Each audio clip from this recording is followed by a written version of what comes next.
Hey y'all, this is Cultures and Travels, and I have an update on Fury 325.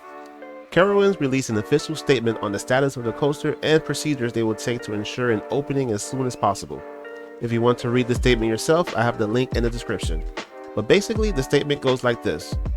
They got in contact with B&M and did a thorough inspection of the entire track, support columns, and foundation.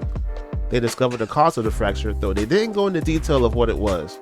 They plan to remove and replace the existing support column, which will be supplied by B&M. The new support should be coming to the park next week.